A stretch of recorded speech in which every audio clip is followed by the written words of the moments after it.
जय हिंद साथियों। मैं प्रिंस स्वागत करता हूं आपका आपकी अपनी मॉडर्न हिस्ट्री की क्लास में। दोस्तों, आधुनिक भारत या मॉडर्न हिस्ट्री में आज बहुत ही महत्वपूर्ण टॉपिक हम डिस्कस कर रहे हैं। जो टॉपिक है दोस्तों, भारत का विभाजन और भारत की स्वतंत्रता। तो ये दोस्तों बहुत ही क्रूशियल मोमेंट था जो है इंडियन हिस्ट्री में, जिस समय जो है भारत अपने विभाजन के दौर से गुजरा और आज़ादी का स्वाद उसे विभाजन के साथ साथ जो है चखना पड़ा, न चाहते हुए भी। तो दोस्तों, ये जो समय था इसमें बहुत सारे घटनाक्रम हुए, बहुत सारी ऐसी चीज़ें हुई जो आपके लिए बहुत ही आवश्यक है। अगर आप इतिहास पढ़ रहे हैं, आपके लिए जानना बहुत ही आवश्यक है। तो विभिन्न परीक्षाओं में दोस्तों इस टॉपिक से संबंधित बहुत सारे सवाल पूछे भी जाते हैं और महत्वपूर्ण भी हैं। आइए सबसे पहले हम उन सवालों पे एक नज़र डालेंगे ताकि आपको फ्रेमिंग करने में आसानी हो कि कौन सी चीज़ें हमारे लिए ज़्यादा महत्वपूर्ण है। सबसे पहले हम उन प्रश्नों को देखेंगे दोस्तों, इसके बाद बढ़ेंगे अपने टॉपिक की तरफ। तो टॉपिक क्या है? भारत का विभाजन और स्वतंत्रता। ठीक है,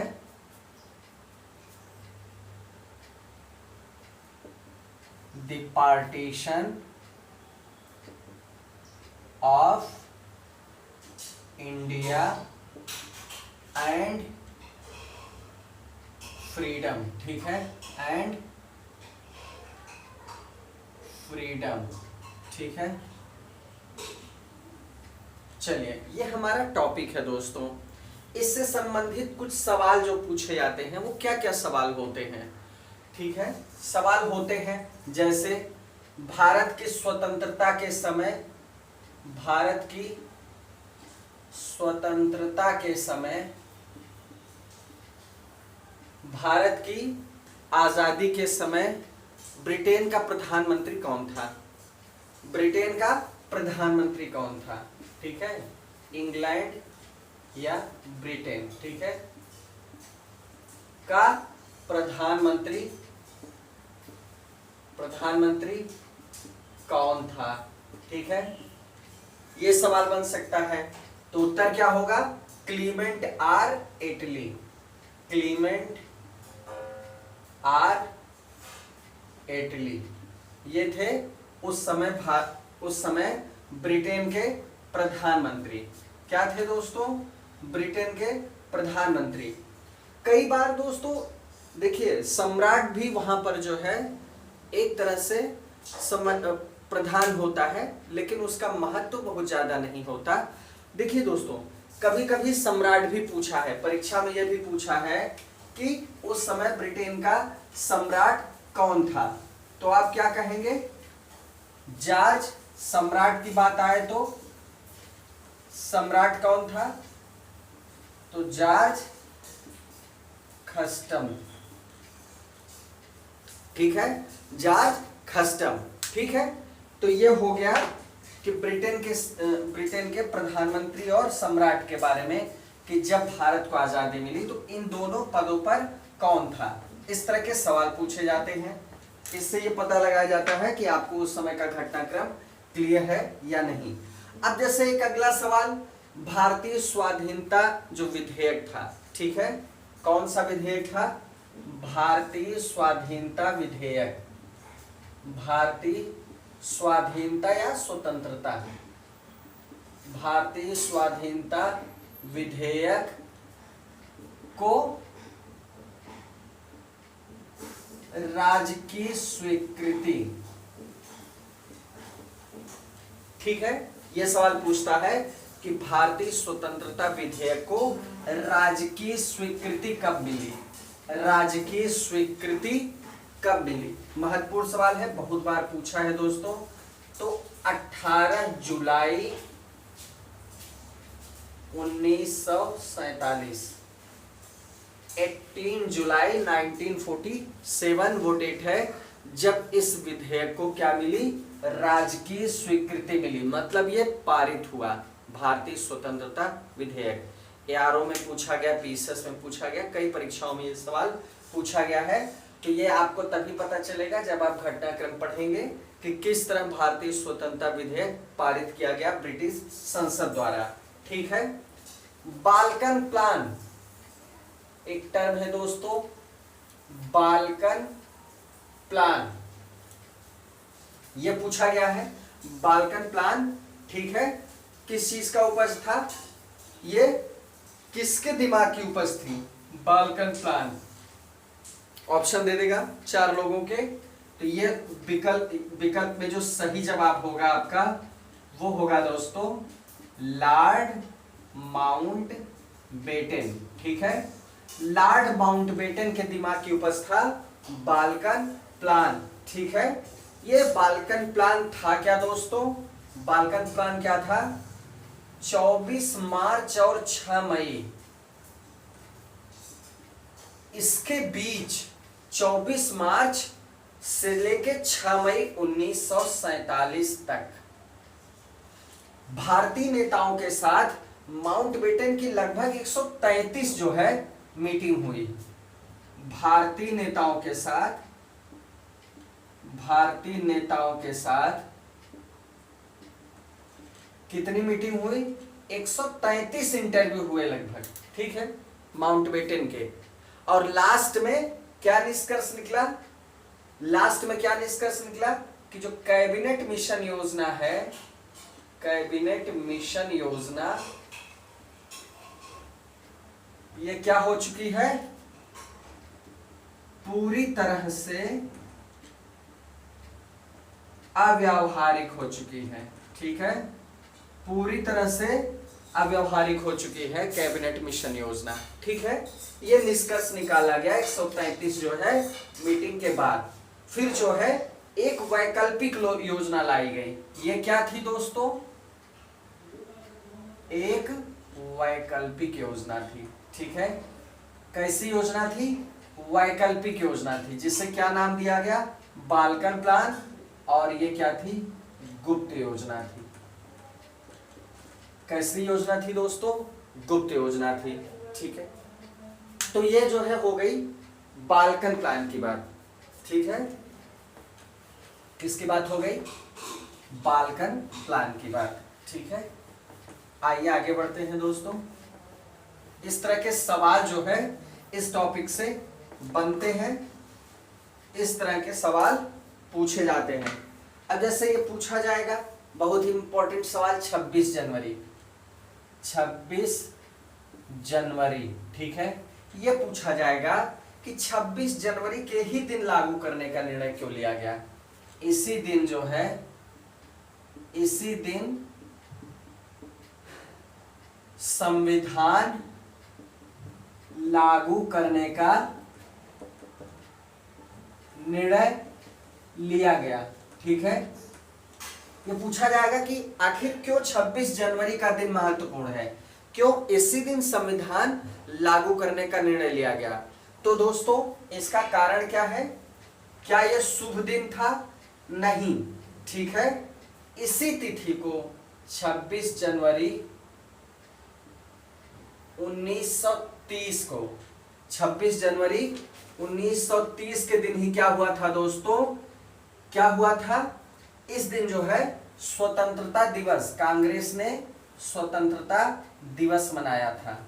कांग्रेस ने स्वतंत्रता दिवस मनाया था। तो इस दिन को यादगार बनाने के लिए 1949 में संविधान तैयार हो गया था, लेकिन 26 जनवरी 1950 का वेट किया गया ताकि जो है इस दिन को यादगार बनाया जा सके। संविधान को लागू करने के लिए 26 जनवरी का इंतजार किया गया और 26 जनवरी के दिन ही जो है संविधान लागू हुआ, नहीं तो 49 में ही किसी तारीख को ये लागू हो जाता। ठीक है, इसलिए क्योंकि जो है इसी दिन जो है कांग्रेस ने स्वतंत्रता दिवस मनाया था। कब मनाया था? 1930 में।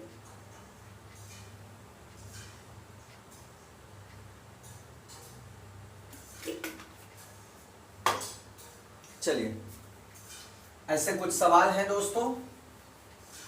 उनको हम देखेंगे, ठीक है। और इसके पश्चात हम देखेंगे बहुत ही महत्वपूर्ण सवालों से, फिर हम अब टॉपिक अपना शुरू करेंगे। देखिए, ये सवाल पूछता है 15 अगस्त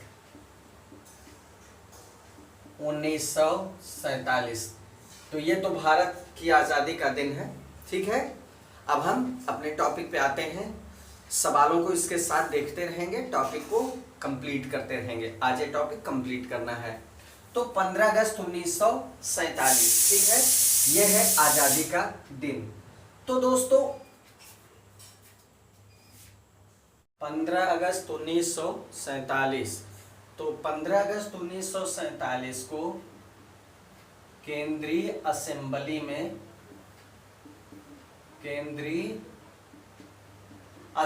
में सारे जहां से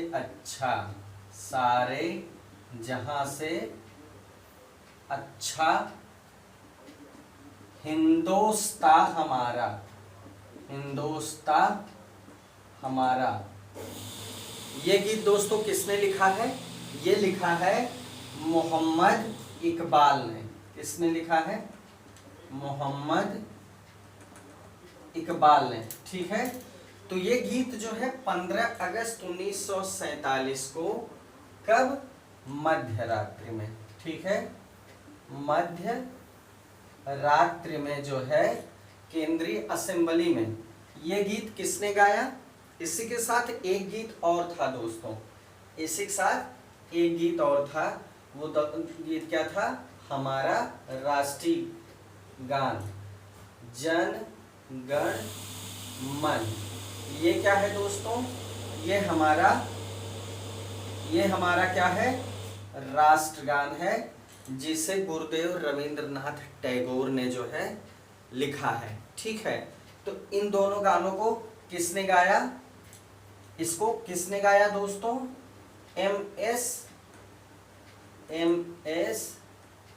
सुब्बुलक्ष्मी ने, ठीक है। एम.एस. सुब्बुलक्ष्मी ने जो है इन दोनों गीतों को गाया। एक इसमें राष्ट्रगान था जनगणमन, और एक था सारे जहां से अच्छा हिंदोस्तां हमारा, जिसको इकबाल ने लिखा था, ठीक है। चलिए, बहुत महत्वपूर्ण ये रात्रि थी दोस्तों, 15 अगस्त 1947 की मध्य रात्रि को ये गीत जो है गाया गया, ठीक है। चलिए आगे बढ़ते हैं दोस्तों। इसी समय आपको पता है कि पहले, ठीक है, पंडित जवाहरलाल नेहरू को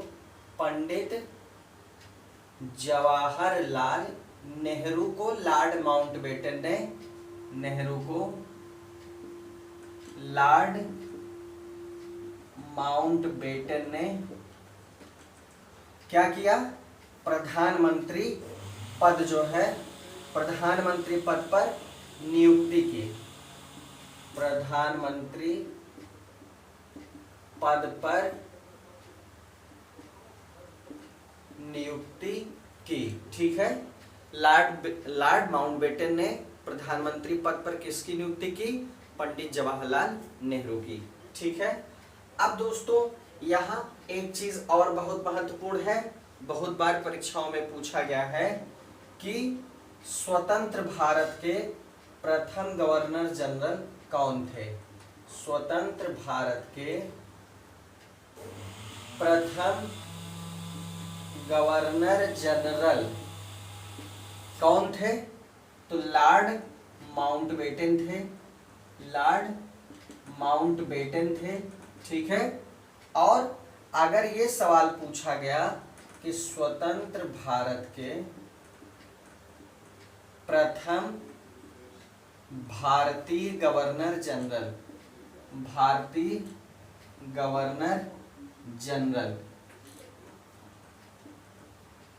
तो वो कौन थे दोस्तों?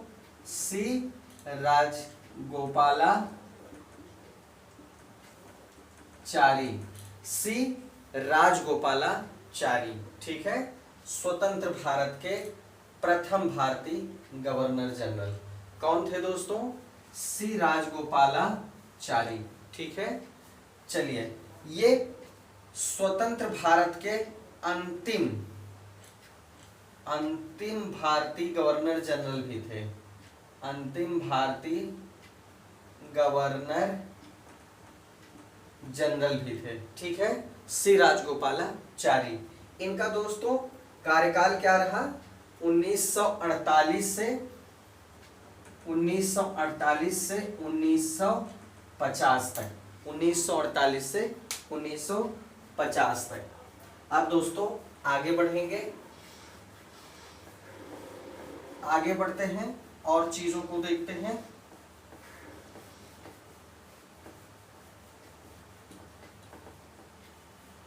आइए दोस्तों देखते हैं और महत्वपूर्ण बातों को कि जब भारत आजाद हो गया उसके बाद क्या हुआ।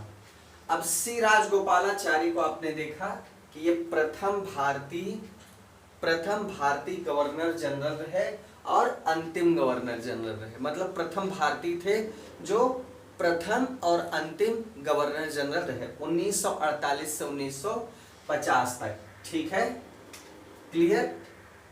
1952 से 1954 तक ये क्या रहे? मद्रास के मुख्यमंत्री रहे। ठीक है, मद्रास के मुख्यमंत्री रहे सी राजगोपालाचारी। ठीक है, बाद में इन्होंने दोस्तों क्या किया? बाद में इन्होंने कांग्रेस से इनके मतभेद हो गए, कांग्रेसी नेताओं से इनके मतभेद हो गए और 1959 में क्या किया इन्होंने दोस्तों? मतभेद की वजह से इन्होंने कांग्रेस छोड़कर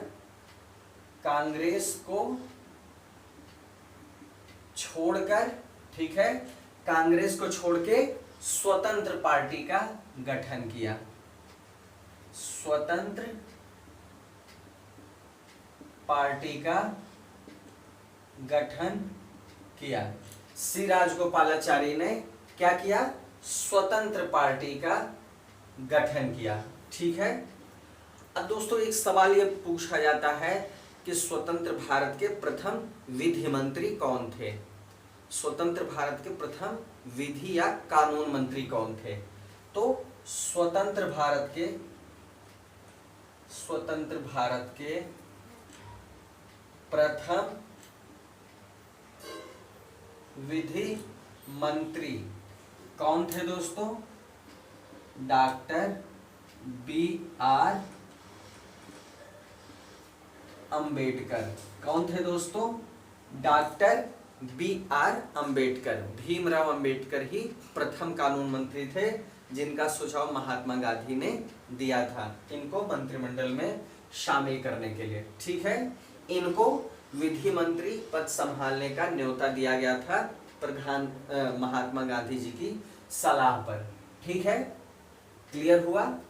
अब बाद में इन्होंने क्या किया दोस्तों? संविधान की जो प्रारूप समिति थी, भारतीय संविधान की जो प्रारूप समिति थी, प्रारूप समिति या ड्राफ्टिंग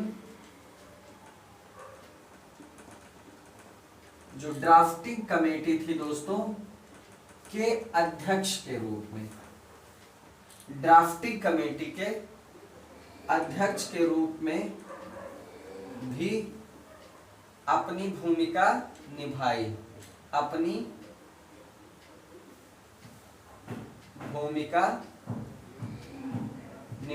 ठीक है, तो दो चीजें बहुत महत्वपूर्ण हैं इनके बारे में।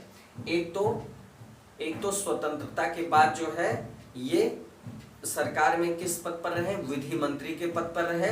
और संविधान सभा में ये सवाल बहुत बार पूछा गया है कि संविधान के निर्माण में इनका बहुत महत्वपूर्ण योगदान है, तो आपको पता ही है।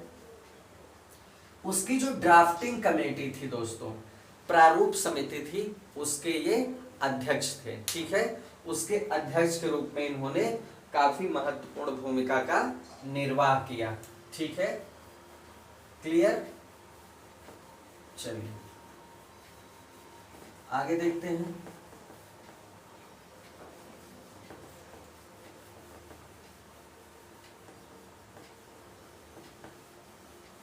आगे देखते हैं दोस्तों।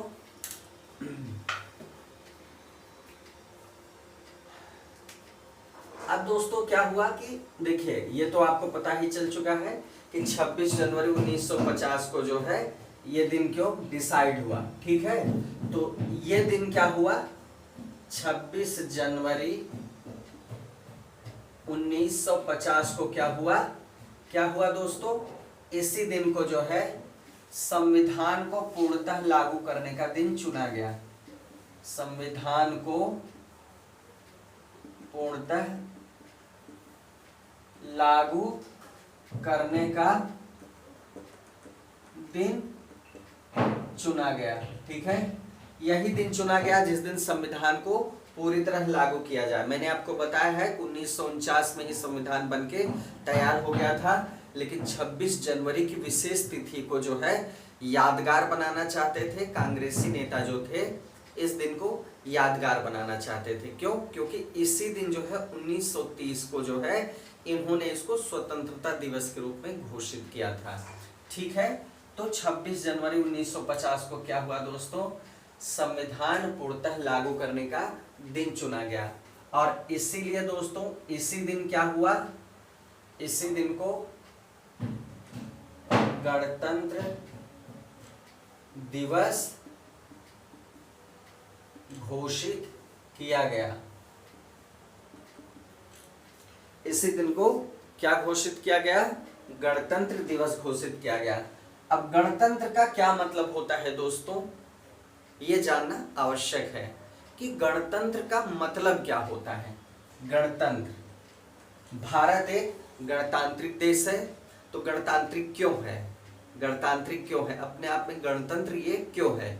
इसका रीजन है दोस्तों, गणतंत्र का मतलब होता है जहां का जो है प्रमुख, जिस देश का प्रमुख, संवैधानिक प्रमुख निर्वाचित किया जाए, जिस देश का संवैधानिक प्रमुख निर्वाचित हो वो क्या है, गणतंत्र है।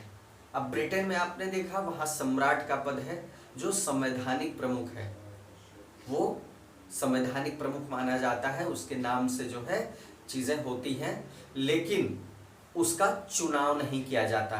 वो पद क्या है, वंशानुगत है, ठीक है, वंशानुगत है। क्लियर हुआ? तो कहने का मतलब गणतंत्र क्या है, जहां का, जिस देश का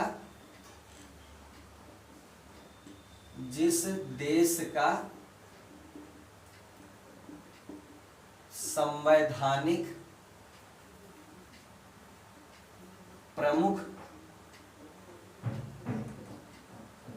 निर्वाचित होता हो, ठीक है, जिस देश का संवैधानिक प्रमुख निर्वाचित होता हो जनता के द्वारा, किसी भी रीति से हो वो बात अलग है, लेकिन वो निर्वाचित होता हो, तो वो क्या है, गणतंत्र है। क्लियर हुआ? ठीक है। अब आर पोपलैंड, एक आर पोपलैंड का कथन देखेंगे दोस्तों। इसी संदर्भ में हम आर पोपलैंड का एक कथन को देखेंगे।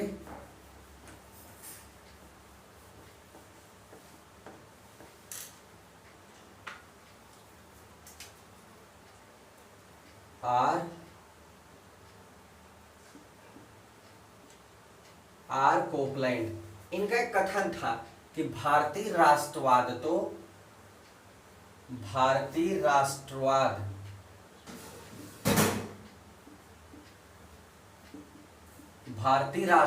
तो अंग्रेजी राज की ही संतति थी, अंग्रेजी राज की ही संतति थी। संतति मतलब संतान, ठीक है। कोपलैंड महोदय ये कहना चाहते थे कि जो इंडियन नेशनलिज्म था दरअसल या और कुछ नहीं था, अंग्रेजी राज्य की ही जो है देन थी, या अंग्रेजी ही राज्य की क्या थी, संतति या संतान थी, ठीक है। क्लियर हुआ? चलिए, ये जो इससे इत्तेफाक बहुत सारे नेताओं ने नहीं किया, ठीक है। अब ब्रिटिश राज में जो भारत का एकीकरण हुआ, ब्रिटिश राज में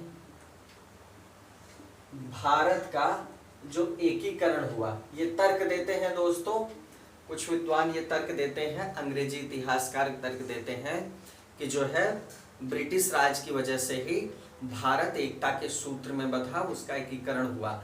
वरना जो है भारत छोटे छोटे राज्यों और रियासतों में बटा हुआ था, जो आपस में ही युद्ध करते रहते थे और राजनीतिक प्रतिद्वंद्विता के शिकार थे। तो ब्रिटिश राज में भारत के एकीकरण पे के.एम. पणिक्कर का जो है एक स्टेटमेंट था। के.एम. पणिक्कर पर के.एम.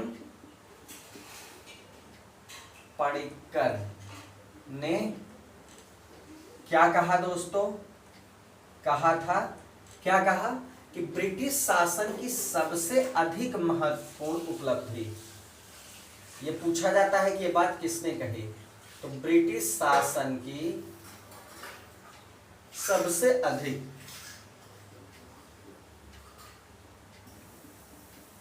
सबसे अधिक महत्वपूर्ण उपलब्धि क्या थी दोस्तों? भारत का एकीकरण, भारत का एकीकरण, ठीक है, था। ब्रिटिश शासन की सबसे अधिक महत्वपूर्ण उपलब्धि जो अचीवमेंट थी, तो वो सबसे बड़ी अचीवमेंट क्या थी? भारत का एकीकरण, ठीक है। चलिए, ये हो गया।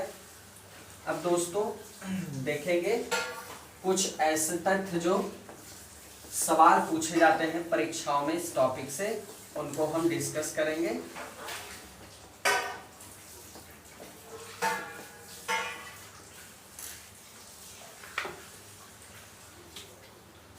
अगस्त 1947 में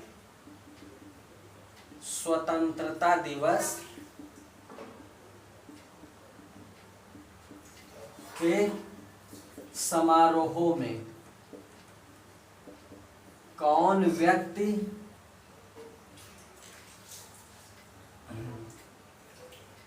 सम्मिलित नहीं हुआ? ठीक है, कौन व्यक्ति सम्मिलित नहीं हुआ? ठीक है, कहीं भी कौन व्यक्ति कहीं भी सम्मिलित नहीं हुआ, मतलब किसी समारोह में कौन ऐसा व्यक्ति था जो सम्मिलित नहीं हुआ? तो व्यक्ति वो कौन थे दोस्तों? ऑप्शन जो है रहेगा जवाहरलाल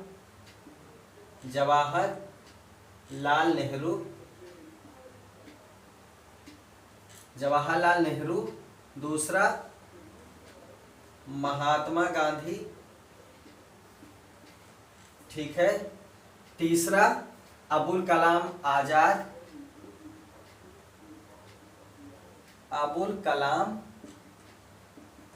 आजाद और जे.बी. कृपलानी, ठीक है। कौन सा, इसमें कौन सा उत्तर सही है दोस्तों? कौन सा ऐसा व्यक्ति था जो अगस्त 1947 के स्वतंत्रता समारोह में कहीं भी शामिल नहीं हुआ? कौन सा सही उत्तर है? सोच समझ के जवाब दीजिए, ठीक है। कौन ऐसा व्यक्ति था जो किसी भी फंक्शन में अवेलेबल नहीं था, इन्वॉल्व नहीं था? तो इसका सही उत्तर है दोस्तों महात्मा गांधी। इसका सही उत्तर क्या है? महात्मा गांधी, ठीक है। जब देश जो है अगस्त 1947 को फंक्शन मना रहा था, स्वतंत्रता दिवस की जो है खुशियां मना रहा था, उस समय महात्मा गांधी क्या कर रहे थे? उस समय महात्मा गांधी बंगाल में नोआखली, इसकी चर्चा हम लोग कर चुके हैं, पढ़ चुके हैं। नोआखली में सांप्रदायिक दंगों को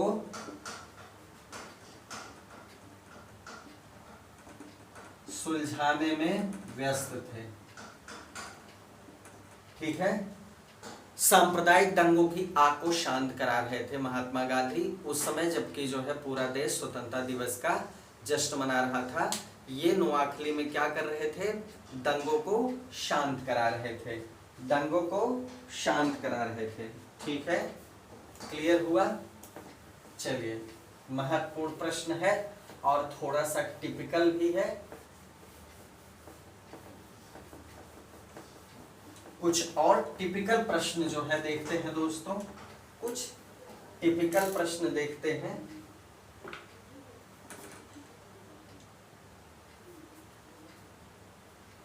अब जो अगला सवाल है दोस्तों वो क्या है? अगला सवाल है कि जो है कौन कौन, ठीक है, अगला सवाल यह है दोस्तों कि किसने गाया था, ये आपको पता चल चुका है। ठीक है, एमएस सुब्बुलक्ष्मी ने जो है राष्ट्रगान जो जनगण मन है और सारे जहां से अच्छा हिंदुस्तान हमारा, इन दोनों का गान 15 अगस्त 1947 की मध्यरात को किया था। ये सवाल हम लोग कर चुके हैं। ठीक है, अगला जो सवाल है दोस्तों वो है रेड क्लिफ कमेटी से, महत्वपूर्ण सवाल है। Red Cliff committee, red Cliff committee किस लिए नियुक्त की गई थी? किस लिए नियुक्त की गई थी? रेड क्लिफ कमेटी का पर्पज क्या था? रेड क्लिफ कमेटी क्यों नियुक्त की गई थी? ठीक है, ये हमारा प्रश्न है। ठीक है दोस्तों, तो दोस्तों ये किस लिए नियुक्त की गई थी? भारत और पाकिस्तान की सीमाओं का निर्धारण करने के लिए, सीमाओं का निर्धारण करने के लिए। ठीक है, भारत और पाकिस्तान के बीच जो सीमाओं का बंटवारा था आबादी के आधार पे और इस तरह, ताकि जो है उचित रूप से इनका बंटवारा किया जा सके, इसीलिए नियुक्त की गई थी रेड क्लिफ कमेटी। क्लियर हुआ? ठीक है, और 2 आयोग बनाए गए जिसके अध्यक्ष कौन थे? सिरिल रेडक्लिफ, इनका नाम क्या था? सिरिल रेडक्लिफ की अध्यक्षता में 2 आयोगों की स्थापना। जो पहला आयोग था वो कौन था दोस्तों?